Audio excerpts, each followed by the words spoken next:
Ok, es un videito, pero se los voy a ir narrando porque el sonido no quedaba del todo bien. Ya. Ok.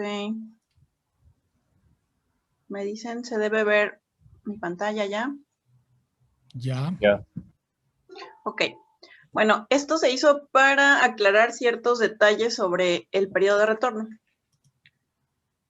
que es algo que se repasa de hidrología, que ya se había visto, pero vamos a verlo desde otro punto de vista. Cuando analizamos datos en ingeniería civil, en este caso en obras hidráulicas, los vemos así graficados como puntos. Muchas veces esos datos corresponden a un año, corresponden a un mes, pueden corresponder a diversos variables como lluvia o el gasto de un río. Cuando tenemos datos de gastos que registramos con sensores como ese, lo que pretendemos es llegar a establecer esos niveles. Como se ve en esta imagen, pues hay un cierto nivel normal del río, pero hay otros que ya representan peligro. Bueno, ustedes ya conocen ese tipo de datos, que fue lo que se descargó de bandas. En bandas tienen los registros de gastos máximos anuales y lo que hicieron fue graficarlos de mayor a menor. Se vería una cosa así si lo ploteamos. Bueno, después se hizo el ordenado y la extracción de un T con las fórmulas que vieron. Hasta ese momento, lo que se había hecho con esas fórmulas involucraba nada más dos cantidades, el número total de datos N y el orden que tenía ese dato en la lista, M. Y entre mayor era el T, más raro era el valor que ocurría. Entre más pequeño T, más frecuente. Si uso otros datos, muchas veces o algunos de ustedes se restringieron a 40, si agarraban otros 40 datos de otra estación, con las mismas fórmulas iban a tocarles los mismos valores de T, porque usaban N40 y M iba de 1 a 40. Ahí tengo otros datos, por ejemplo, de varias estaciones.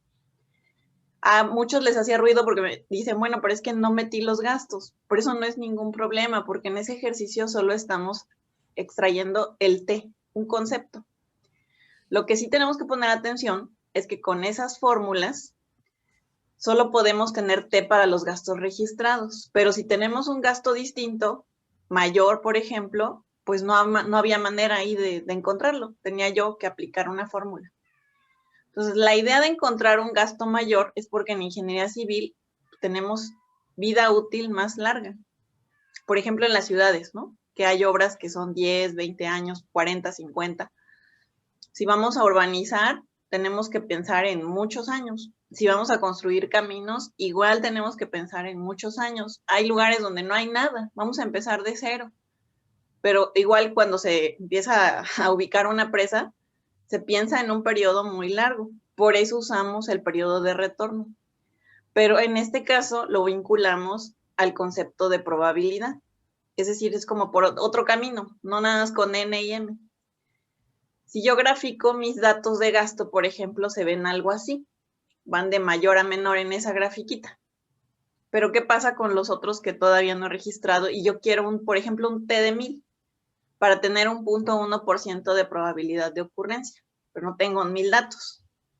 Bueno, al usar un periodo de retorno, si es, por ejemplo, de 10,000 años, lo que pretendemos va a ser asegurar que sea muy poco probable que ocurra ese evento, que sea muy poco probable que la obra falle, como el tipo de obras que se están viendo en esta clase. Ahora, a mayor T, vamos a recapitular, hay menor probabilidad de ocurrencia del evento que haría fallar la obra.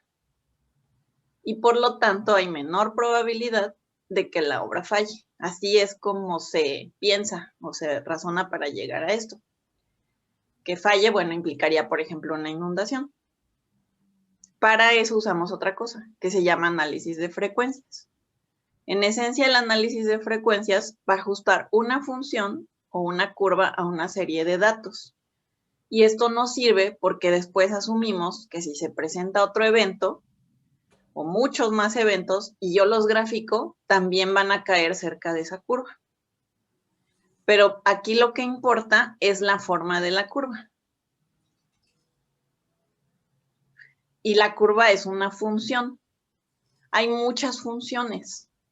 Una muy famosa es la función normal o distribución normal o gaussiana. La conocemos también como campana de Gauss. Es de las más usadas y es muy útil precisamente porque se conoce su forma. Cuando ajustamos una función de este tipo a los datos, lo que nos guía son los parámetros.